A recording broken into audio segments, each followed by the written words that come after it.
இன்னைக்கு நம்ம வீட்டில் இருக்கக்கூடிய புழுங்கல் அரிசியை பயன்படுத்தி எப்படி இந்த ஸ்வீட் செய்கிறதுன்னு பார்க்க போகிறோம். இந்த ஸ்வீட் சாப்பிட்றதுக்கு அவ்வளோ ஒரு அருமையான டேஸ்ட்டாக இருக்கும். வாயில் வச்சதுமே கரையக்கூடிய அளவுக்கு சாஃப்டாக ரொம்பவே சூப்பராக இருக்கும்.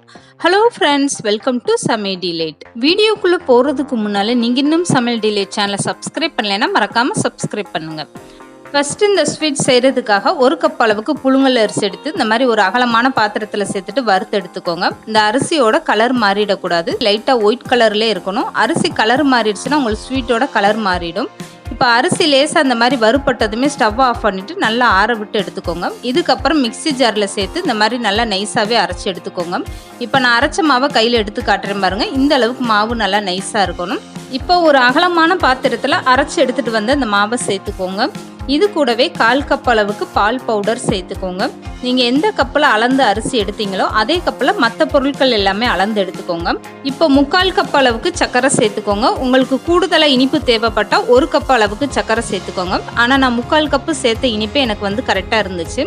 இப்போ சர்க்கரை சேர்த்துட்டு அதே கப்பில் 2 கப் அளவுக்கு பால் சேர்த்துக்கோங்க. இப்போ இந்த பொருட்கள் எல்லாமே ஒன்றா சேர்த்தாச்சு. இதுக்கப்புறம் கரண்டி வச்சு இந்த மாதிரி நல்லா கெட்டிகள் எதுவுமே விழுகாத அளவுக்கு கலந்து கொடுத்துருங்க.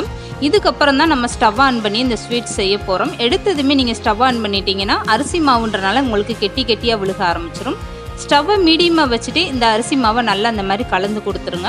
இதுக்கப்புறம் 3 ஸ்பூன் அளவுக்கு நெய் சேர்த்துக்கோங்க. இந்த ஸ்வீட்டில் எந்த அளவுக்கு நீங்கள் நெய் சேர்க்குறீங்களோ உங்களுக்கு அந்த ஸ்வீட்டோட டேஸ்ட்டு அந்த அளவுக்கு ரொம்பவே அருமையாக இருக்கும். நெய் சேர்த்துட்டு இந்த ஸ்வீட்டை கைவிடாமல் இந்த மாதிரி நல்லா கலந்து கொடுங்க. உங்களுக்கு அரிசி மாவுன்றனால சீக்கிரமாகவே கெட்டியாக ஆரம்பிச்சிடும். இந்த ஸ்வீட் செய்கிறதுக்கு உங்களுக்கு அதிக டைம் எடுக்காது. இப்போ இந்த அரிசி மாவு ஸ்வீட் ஓரளவுக்கு நல்லாவே கெட்டியாக வந்துருச்சு பாருங்கள். இதுக்கு மேலே கூடுதலாக 1 ஸ்பூன் அளவுக்கு நெய் சேர்த்துட்டு நல்லா கலந்து கொடுங்க.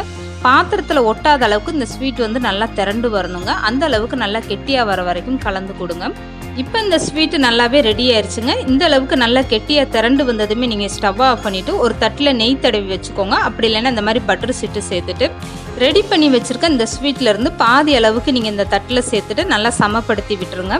இந்த அரிசி மாவு ஸ்வீட் சூடோடு இருக்கும்போதே நீங்கள் இந்த மாதிரி ஒரு பாத்திரத்தில் உடனே மாற்றிடுங்க. அப்படி இல்லைன்னா உங்களுக்கு சீக்கிரமாகவே கெட்டியாக ஆரம்பிச்சிடும். இந்த அரிசி மாவு ஸ்வீட்டை நீங்கள் இப்படியே கூட சாப்பிட்லாங்க. அருமையான டேஸ்ட்டாக இருக்கும். நீங்கள் விருப்பப்பட்டீங்கன்னா இதுக்கு மேலே முந்திரி பாதாம் தூவிட்டு நல்லா ஆற விட்டுட்டு கட் பண்ணி எடுத்துக்கிட்டிங்கன்னா போதுங்க. ரொம்பவே சூப்பராக இருக்கும் இந்த ஸ்வீட்டு. இந்த அரிசி மாவு ஸ்வீட்டை நான் டபுள் கலரில் செய்ய போகிறேன். அதனால் பாதி அளவுக்கு நான் ஏற்கனவே ஸ்வீட் எடுத்து வச்சுருக்கேன். இதில் 4 ஸ்பூன் அளவுக்கு கொக்கோ பவுடர் சேர்த்துட்டு இதில் 1/4 கப் அளவுக்கு பால் சேர்த்துட்டு நல்லா கரைச்சி எடுத்துக்கோங்க. இந்த கொக்கோ பவுடர் கெட்டிகள் எதுவுமே இல்லாத அளவுக்கு இந்த மாதிரி ஸ்பூன் வச்சு நல்லா கலந்து வச்சுருக்க இந்த கொக்கோ பவுடரை மீதம் இருக்க அந்த ஸ்வீட்டில் சேர்த்துட்டு ஃபஸ்ட்டு கரண்டி வச்சு நல்லா கலந்து கொடுத்துருங்க. எடுத்ததுமே நீங்கள் ஸ்டவ் ஆன் பண்ணிட்டீங்கன்னா இந்த கொக்கோ பவுடரும் இந்த ஸ்வீட்டும் சேர்ந்து ஒன்றா மிக்ஸ் ஆகாது. அதனால் இந்த மாதிரி கரண்டி வச்சு நல்லா கலந்து கொடுத்துட்டு அதுக்கப்புறம் ஸ்டவ் ஆன் பண்ணிவிட்டு நீங்கள் ஸ்டவ்வை மீடியமாக வச்சுட்டு இந்த ஸ்வீட்டை நல்லா கலந்து கொடுங்க.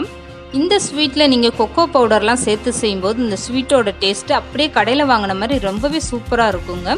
இப்போ இந்த ஸ்வீட்டை இந்த மாதிரி கைவிடாமல் நல்லா கலந்து கொடுத்துட்டே இருங்க. இந்த ஸ்வீட் பாத்திரத்தில் ஒட்டாமல் நல்லா திரண்டு வருங்க. அந்த ஸ்டேஜில் நீங்கள் ஸ்டவ் ஆஃப் பண்ணிவிட்டு நம்ம தட்டில் ஏற்கனவே ரெடி பண்ணி வச்சுருக்க அந்த ஸ்வீட் மேலே இந்த ஸ்வீட்டையும் சேர்த்துருங்க.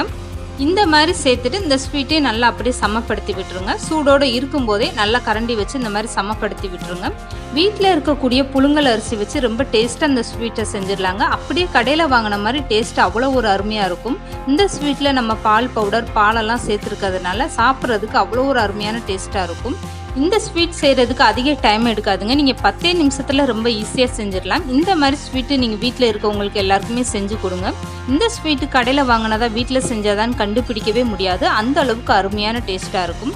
இப்போ இந்த ஸ்வீட்டை இந்த அளவுக்கு நல்லா சமப்படுத்தி விட்டாச்சு. இதை இப்படியே நீங்கள் ஆற விட்டுட்டு உடனே பீஸ் போட்டு கூட சாப்பிட்லாம். அப்படி இல்லைன்னா மேலே பார்க்குறதுக்கு அழகாக இருக்கணும்னு நினச்சிங்கன்னா இதுக்கு மேலே சின்னதாக இந்த மாதிரி பாதாம் பருப்பு இல்லை பிஸ்தா பருப்புன்னு கட் பண்ணிவிட்டு கூட தூவிக்கோங்க. அப்படி ரெண்டுமே இல்லைன்னா முந்திரி பருப்பு கூட நீங்கள் கட் பண்ணிவிட்டு தூவிக்கிடலாங்க. பார்க்குறதுக்கு ரொம்பவே அழகாக இருக்கும்.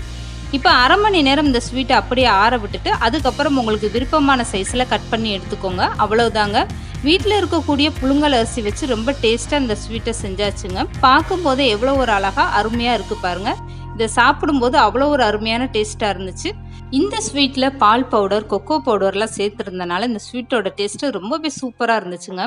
வீட்டில் இருக்கக்கூடிய புழுங்கல் அரிசி வச்சு ரொம்ப டேஸ்ட்டாக இந்த ஸ்வீட்டை செஞ்சு முடிச்சாச்சு பாருங்கள். பார்க்கும்போது எவ்வளோ ஒரு அழகாக ரொம்பவே சூப்பராக இருக்குன்னு. கண்டிப்பாக நீங்களும் இதே மாதிரி ஒரு ஸ்வீட்டை செஞ்சு பாருங்கள். அருமையான டேஸ்ட்டோடு இருக்கும். இந்த வீடியோ பிடிச்சிருந்தா லைக் பண்ணுங்கள், ஷேர் பண்ணுங்கள். மறக்காமல் சமையல் டிலேட் சேனலை சப்ஸ்கிரைப் பண்ணுங்கள்.